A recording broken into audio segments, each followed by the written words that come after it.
Yeah, hi, I'm Don James. I'm a photographer of surfing and have been all my life. And I've gathered a lot of images here together to thought people would be interested in seeing and talking about.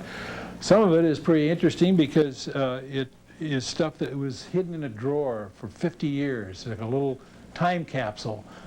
But it was surfing the way it used to be in the days of innocence. It was the age of innocence of surfing, the very beginning, the roots of it all.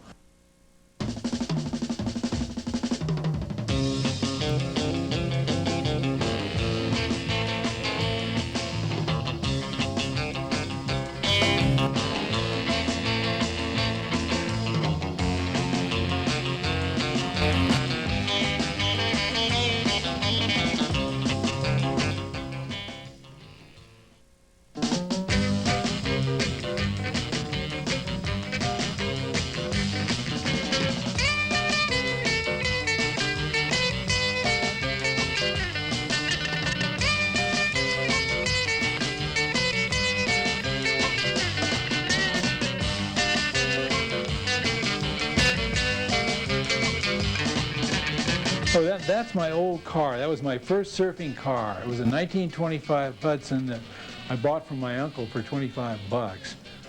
And we used to take it to San Onofre. It would take all day to get there from Santa Monica.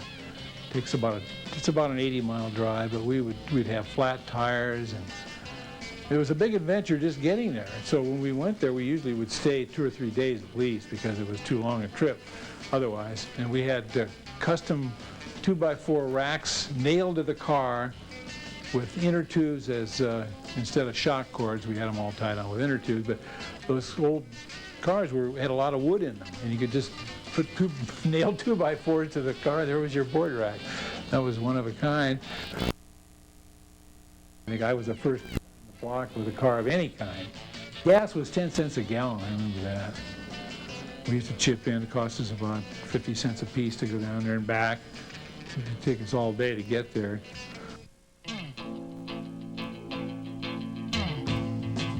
Malibu, without question. In those days, between 1937 and 1945, you could always go up there and be assured of a good day of surfing. If there were waves, you could get on a wave by yourself. You could get out and just have a great day up there, from the third point on. Palos Verdes was good in the winter, and San Onofre.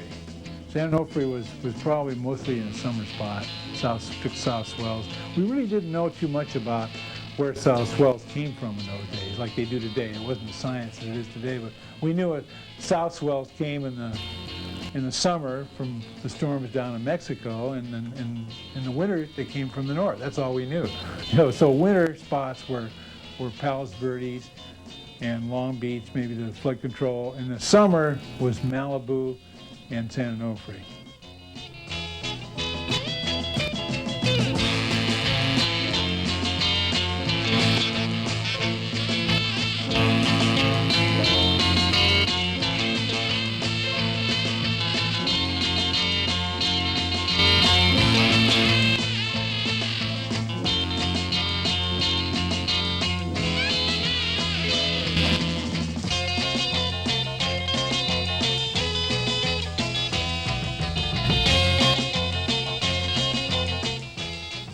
Probably the premier surfer in my mind, was Pete Peterson.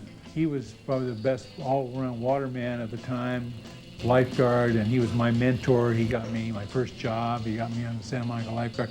Besides being unquestionably the best surfer. I mean, he won every contest. He won every paddling race. Some of his races, he paddled at Catalina. Some of those records still held for years after that.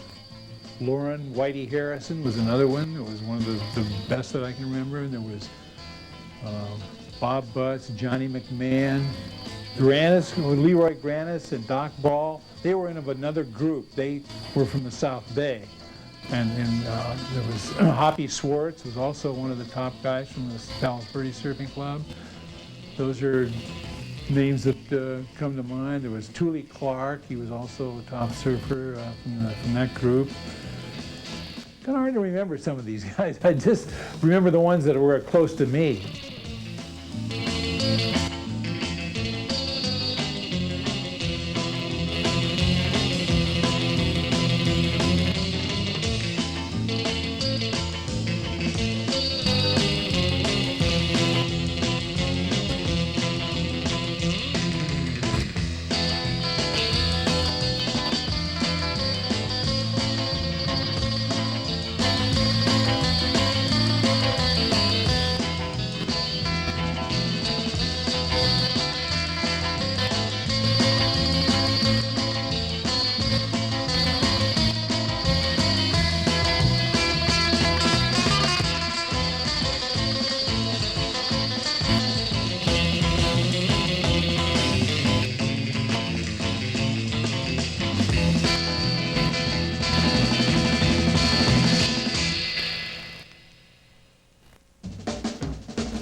That was one of my first water shots. I had a little box that I made for a 35 millimeter camera. Took it out of San Onofre, and that's Pete Peterson and Lauren Harrison on the right. They're two of the really big name surfers of that day. The other guy's name is Horatio. For some reason I remember that. That's Tom Blake, little beachcomber there. Tom was a little bit older than the rest of us. He was probably in his 40s there. He's in great shape. He was just always a great innovator, and he was probably the first one to make any radical changes in design and construction of surfboards. He made a hollow board, and he invented the skeg. That's Bud Rice. That was considered a really critical wave in those days. He's got his hand over his head. He's really streaked, like the wave is almost breaking down on him. But those boards, you couldn't do anything except just get them on an angle and go. We had these little rudimentary skegs, and we pointed. You want to go right, you'd point it right when you took off. And if you're lucky, you made it. But usually, Hermosa was a pretty fast-breaking wave. That's Jack Power. You can see him dragging his right foot to try to steer the board and turn it.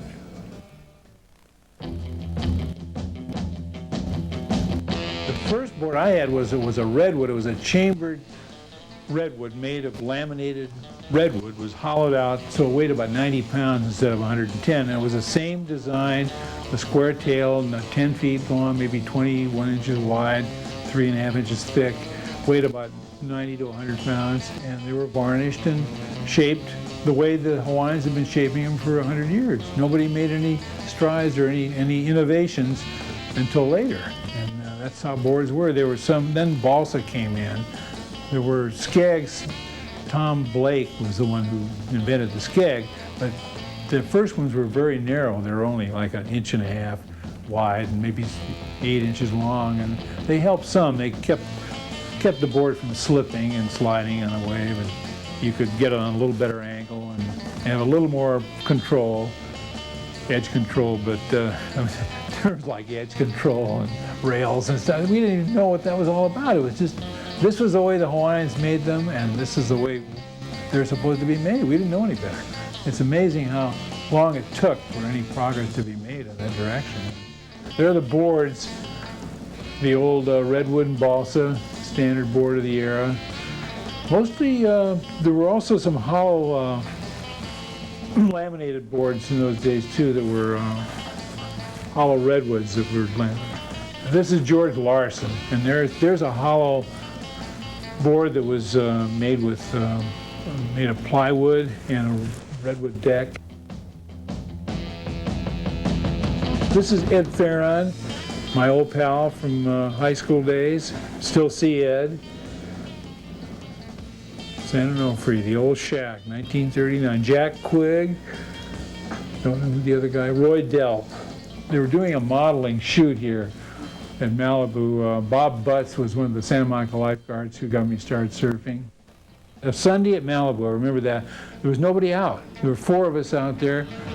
That's Jack Quigg and Roger Boney, Ralph Kiewit, who's still around. Those are the old redwood, 10-foot redwood boards with balsa, redwood sides, nose, and tail with balsa. And we used to hope there'd be somebody out there to go surfing. There was nobody there. It was just, and we used to sometimes leave our boards behind a sand dune and come back up and get it, and just it'd be there the next week. Nobody ever would steal a board, just a different era. That was really the age of innocence of surfing.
That's Pete Peterson at Hermosa Pier. I remember that day he paddled. Pete was one of the prime surfers of the day. He was probably one of the best of all-time watermen. And he tried his whole lunch hour to get out. That was a big day at Hermosa, and he never did make it. He's hitting a backwash there now. There's the other type of board. This is Jim Bailey on his white paddle board, which we call kook boxes, but there's a difference of opinion there. But they did well with them. Jim Bailey was a barber, and he had his shop on the Strand. He was known to run out on a haircut just to go catch a wave. If he saw a good wave, he'd leave the guy sitting in the chair. But this is what happened to him after this. You can see there's his board broke in half. You can see it. And boards weren't really too well made in those days. They were just plywood and glued together, and they were really kind of a weak construction. They weren't meant for hitting pilings and bouncing around on big waves. Another hollow paddle board. I don't know who that guy is, but that was about as close as I could ever get with a camera. I remember that one. It felt like he almost hit me.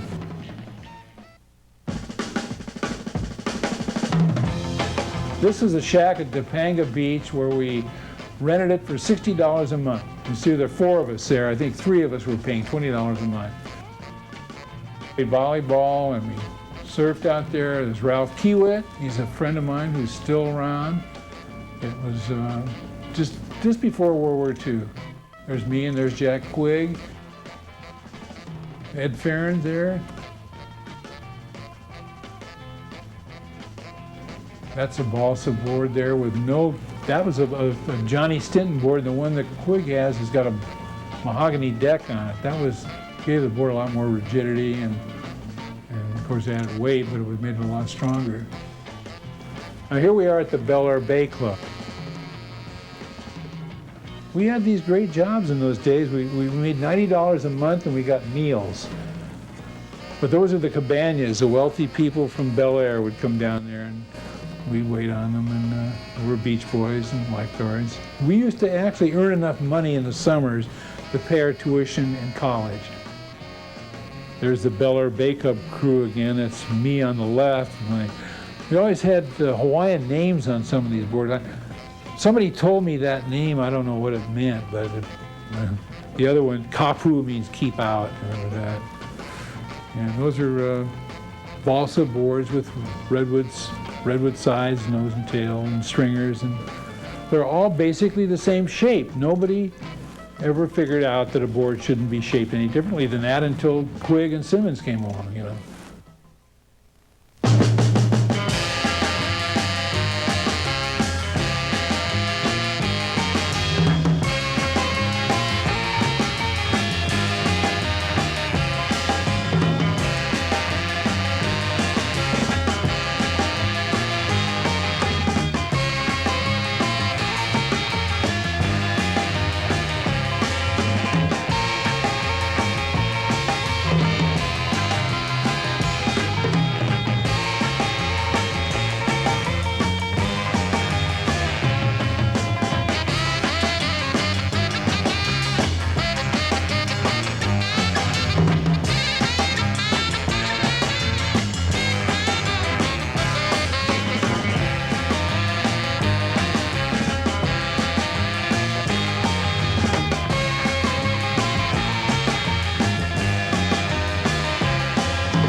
That's Pete Peterson. Is shaping my board in his garage. It was balsa and redwood, 11 feet long, weighed about 80 pounds. I remember I was watching him shape it, and I said, Pete, can't you please get it ready for tomorrow? And they used a plane and a draw knife, and it was pretty rudimentary stuff in those days. That looks like Dana Point. You know, Dana Point, where there's a harbor now, used to have a fantastic surf. And it was one of the primo places on the coast. And when they put the harbor in, it just totally wiped it out, of course. And this looks like he's making a radical turn. Look at the size of that board. It's probably 11.5 to 12 foot. It looks like he's making a radical turn, but actually just falling off. That's a place called the Ski Jump. That was considered a big wave in those days. That's one of Doc Ball's, and that was an overhead wave. It was, by Waimea standards, it doesn't look very big, but in those days that was considered a pretty good sized wave. That's the wall with the huge hole in it that was caused by a big storm in the early 30s, before I started surfing, because I remember my first trip up there, that wall was just like that, and it's just like that today. Mrs. Ringe, who owned all of Malibu back in about 1910, built that Adamson estate there at Malibu, right by the pier. Still looks pretty much the same.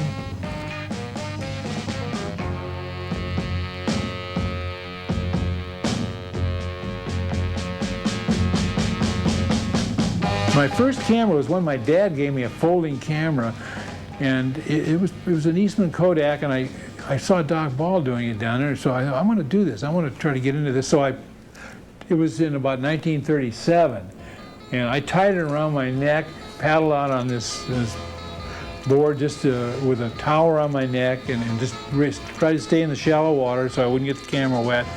And just shot pictures, and they were a long ways off. I mean, I said, this isn't going to work. I finally ruined the camera, and I said, well, there's a better way.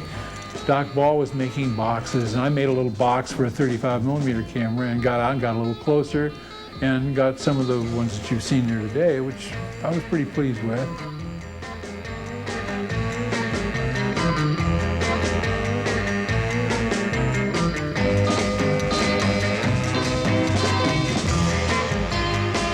My worst wipeout was in 1964, I think it was. I was at Laniakea, and I was with I had a Hasselblad, a big camera, weighed about 30 pounds, and I was out.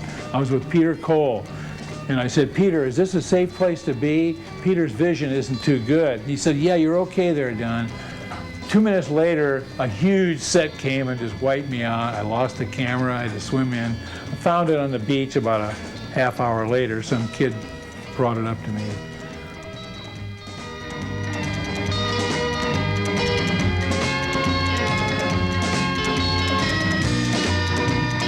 I can remember surf at Palos Verdes Cove, where just gigantic waves just going and paddling out and just looking down over these huge waves, never having the guts to take off. I mean, we couldn't take off with a 10 or 11 foot, 90-pound redwood. You'd just go, it would just be a death, you know, just straight down. But there were guys who were doing it. Tom Blake and Pete Peterson and Granny and some of those really big wave riders were really good at it. That is one of Doc Ball's shots. Now, his quality was superb. I always wanted to try to get photographs as good as Doc's, and I never quite made it because I didn't have the money to buy the equipment. But I finally got there after a number of years. But I always admired him. He was such an innovator and did something nobody else had done. And besides being a dentist, he was one of the reasons I got into dentistry. There's Pete again at Venice, from the Venice Pier.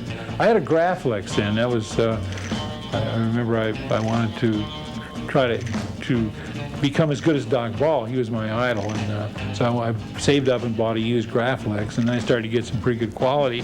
I got on the pier and shot down on these two guys. Pete is one of them. He was evidently demonstrating a board to another surfer. I can't remember the guy's name, but the other surfer has the board that says Pete on it, so he's probably going to build that guy a board. In those days, you used to have to get a friend, get somebody like Pete to make a board for you, unless you made your own. There was one company that was making them called Pacific System Homes. It was a prefab company that made boards in those days, but other than that, they were all just made by individuals in their garage.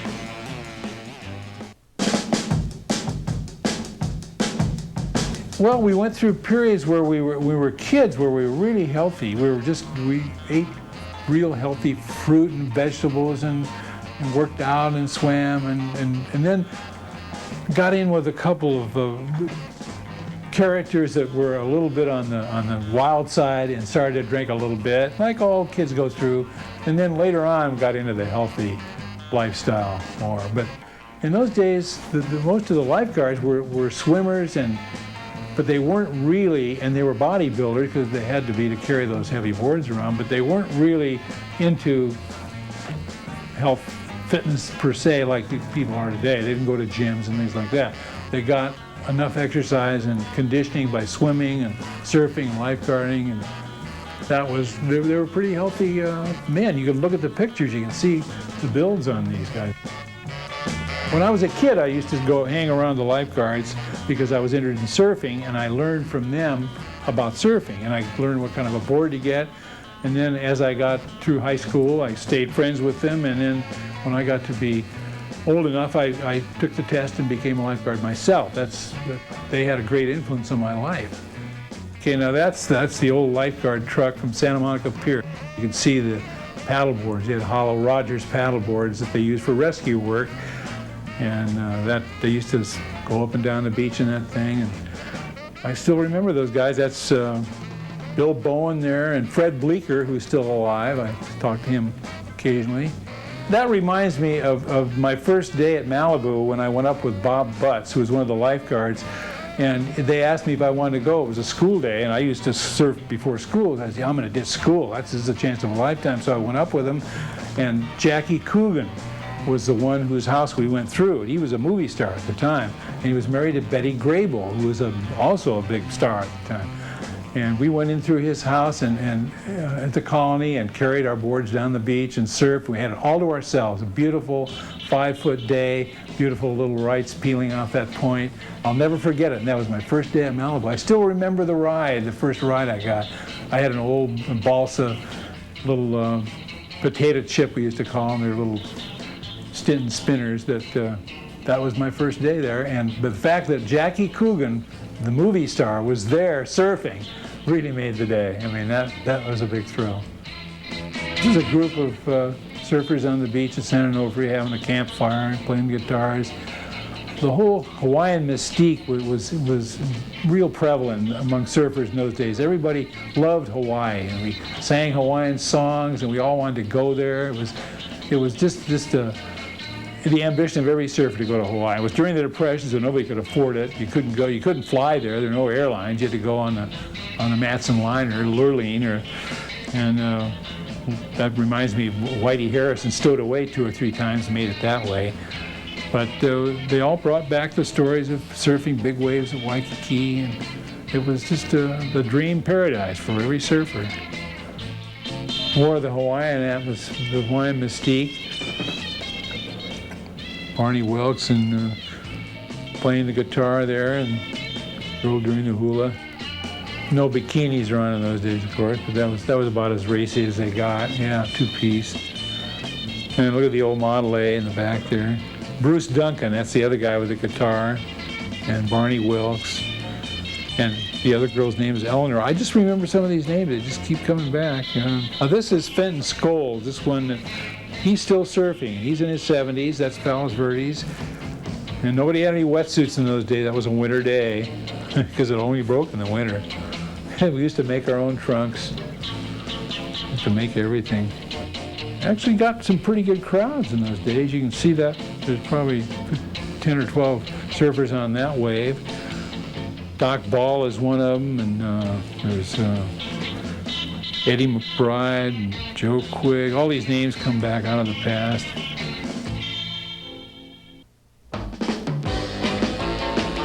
Well, we're all conscious of girls at that age, and being a lifeguard, they had the pick of the crop. You sit up in your tower and you get a tan, and you look at the girls go by, and pretty soon you talk to one, and that was a good source of female companionship for all of us in those days. We were cool about it. We didn't admit it, but actually that was a big thing. Nobody ever admitted that they were lifeguards so you could get girls, but it was in everybody's mind, I'm sure. That's Sam Reed, and I don't know who the girl is, but tandem was a big ploy in those days to get girls. Well, and that was really a good thing to be able to get a girl on a board, take her for a paddle. It was a big thrill. And Sam was good enough so he could catch a wave and lift the girl up and take off. Moral climate in those days was pretty Victorian. You didn't, there were nice girls and there were girls that weren't so nice. And the girl you took home to meet mother, was somebody, you didn't talk about anything other than just taking her out to, the moral climate was pretty stringent in those days.